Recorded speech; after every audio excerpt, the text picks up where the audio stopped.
Aloha and welcome to Talk Story with No Hey on Mike. Been a while since I've filmed anything, just getting back at it, still trying to figure out what this channel is going to be all about, if anything.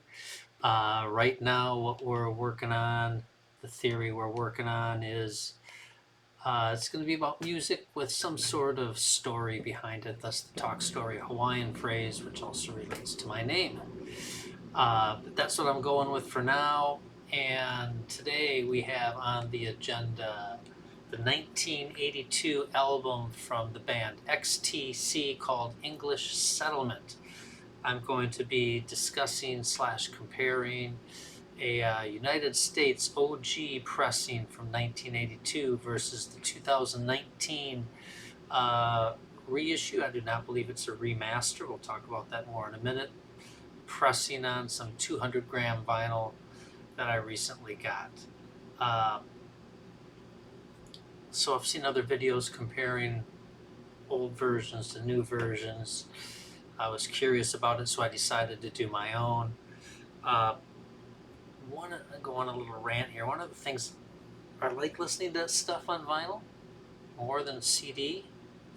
A lot of that's just because the CD players aren't as readily available, cassette players aren't readily available.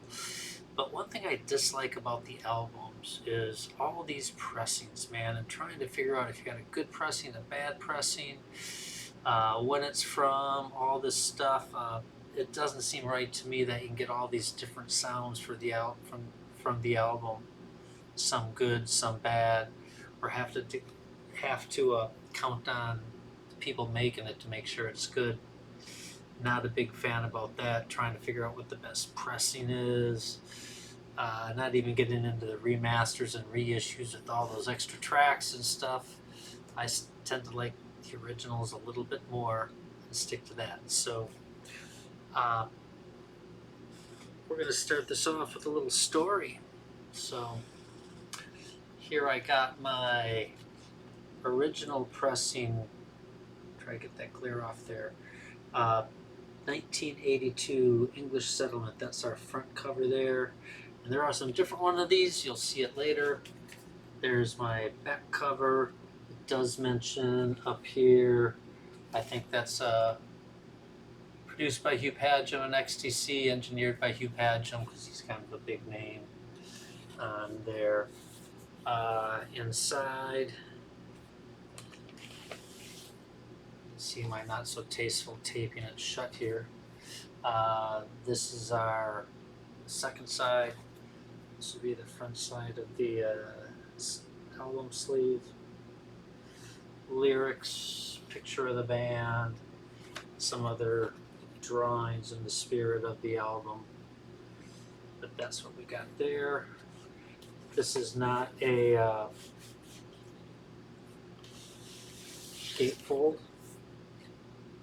Just the little Epic label there.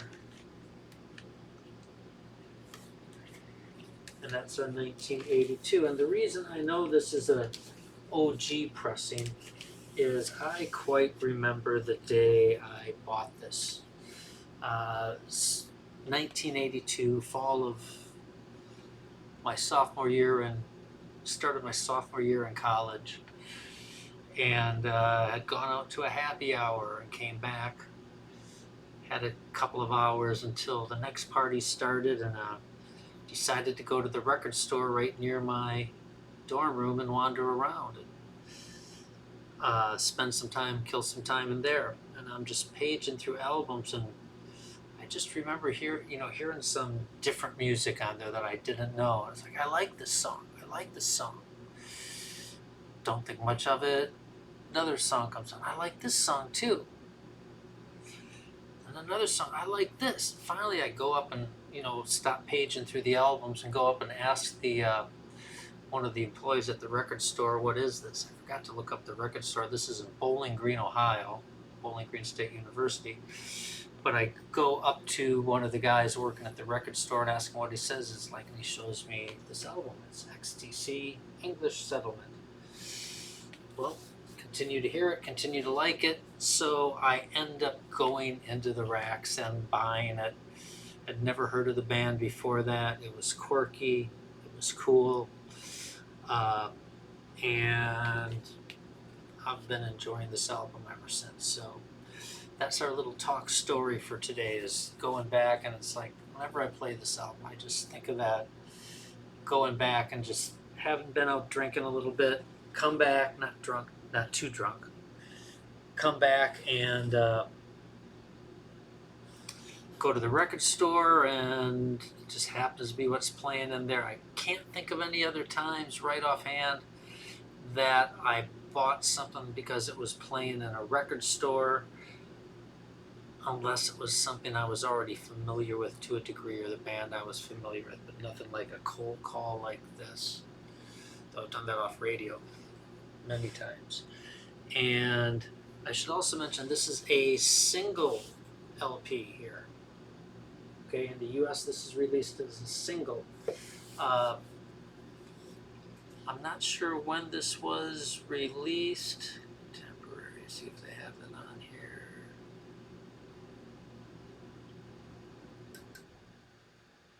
It may have been released later in the United States. It was released February 12th in '82 in England. I'm not sure when it was released in the US, to tell you the truth. And here is my new version right here. First, you'll notice a very different cover. No lettering on it. The colors are very different. There, you can see the colors a little bit better. You can see my fingerprints all over this from not washing my hands well. But you got that same picture on there, which I just read about today and never knew this, that is, where was it on here?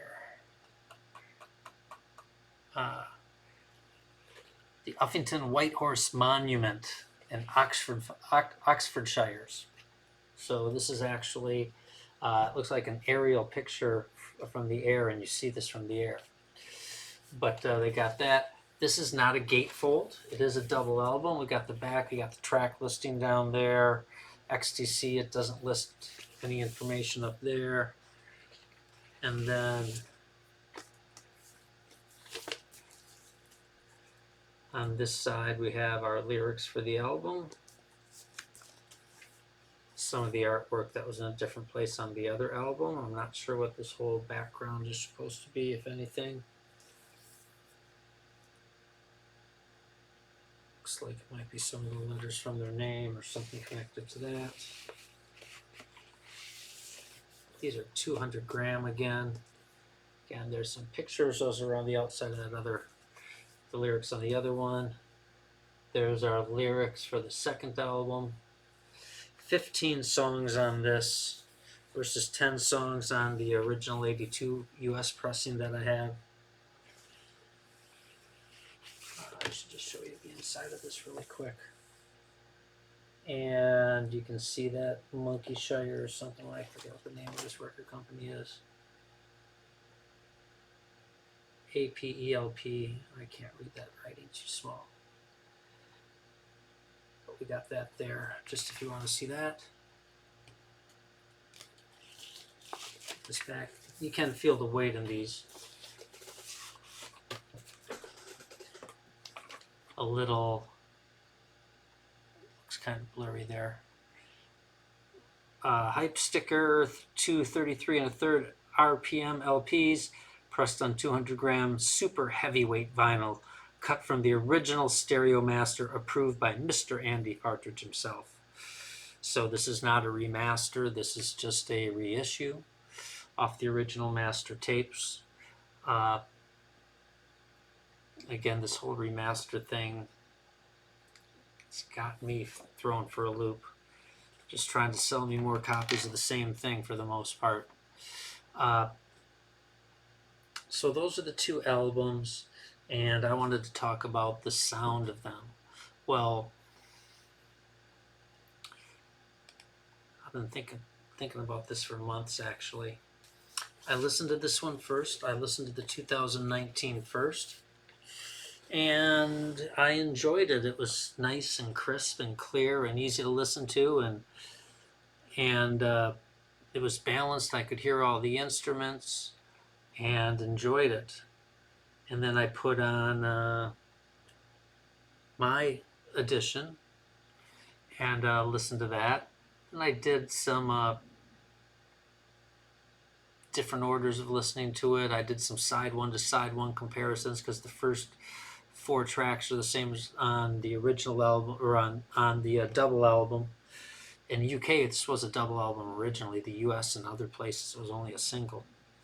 The first 4 tracks are the same on each side, so I did some comparison of those, and I also did some one-on-one senses working overtime, comparing that track on the most popular track off of it. And after listening to it, after listening to the 2019, I threw on my 1982 copy. First thing, I was surprised how good a shape I'd kept it in. That was really nice. It sounded good.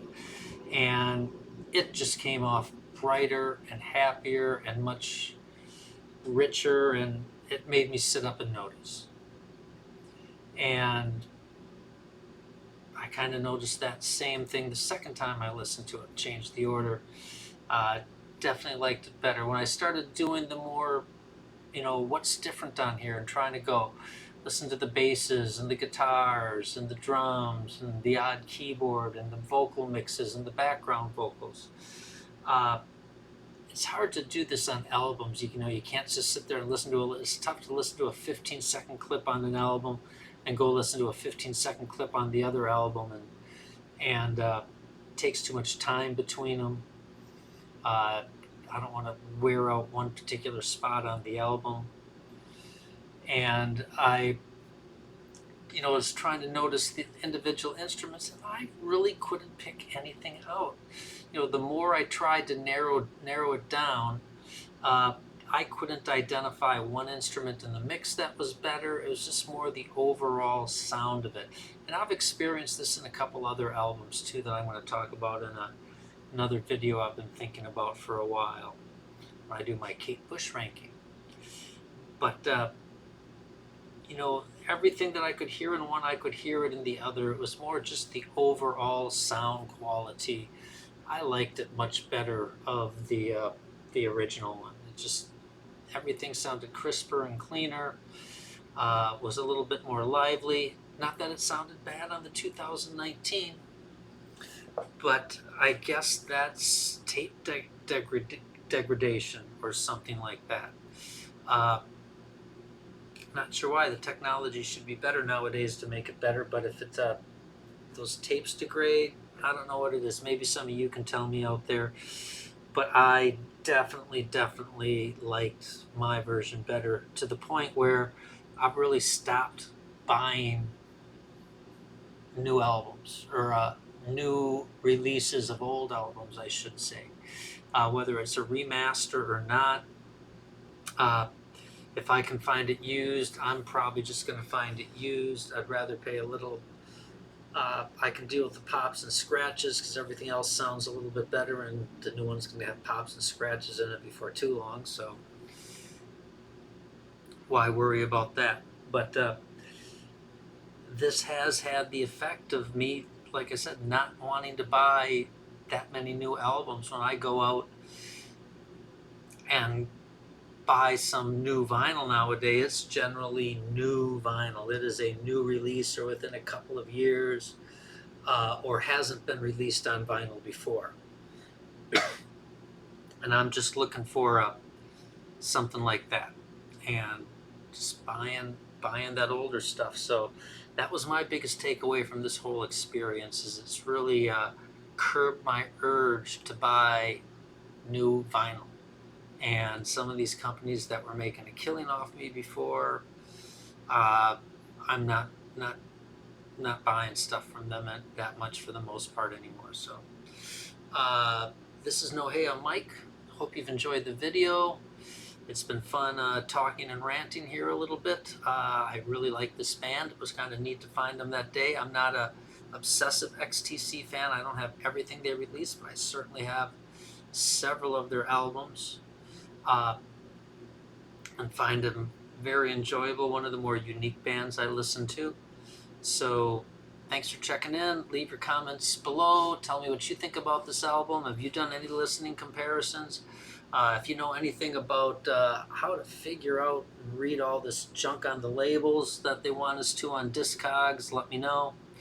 Would love to hear that. Otherwise, have a good day. We'll see you later. Aloha.